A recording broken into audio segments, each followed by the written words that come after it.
The blurred image is a giant drum, so sacred to its owners that we can't show it. And it was stolen. It comes from the Pokomo people in Kenya. It's called the Ngadji and was central to their beliefs. They used to sing this song when it was carried through their community on the banks of the Tana River. Makarani Amangasi VII, king of the Pokomo, and the Council of Elders are the only people who were allowed to play it or even see it. The Ngadji was actually a way of life. The authority emanates from its mysticism. It was under King Makarani's grandfather's rule about 120 years ago that the drum was taken. And this is the man who took it, Jens Andersen, a Norwegian timber trader. He was put in charge of the area by the British, who were colonising Kenya at the time.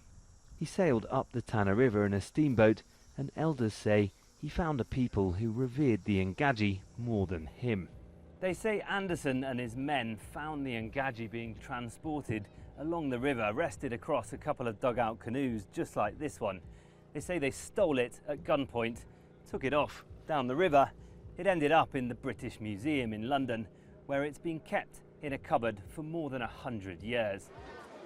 The British Museum says it's willing to loan artefacts from its collections, many of which were looted in centuries past.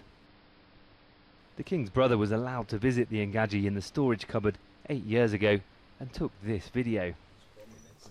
7,000 kilometers away, the elders say they just want it back. The Ngadji is a symbol of government. It's used to rally the people and help them organise themselves. So now we don't have it. The Pokomo have been becoming poorer ever since. The area is among the poorest in Kenya.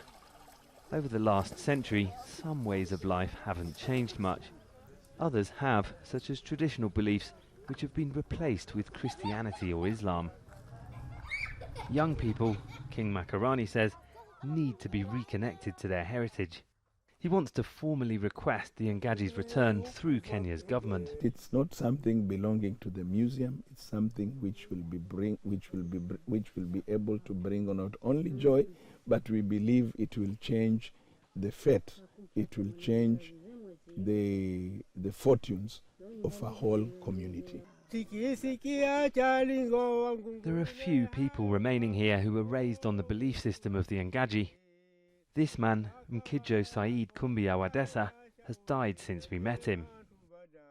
If the Ngadji is to come home and have meaning here, there isn't much time left. Malcolm Webb, Al Jazeera, Tana River, Kenya.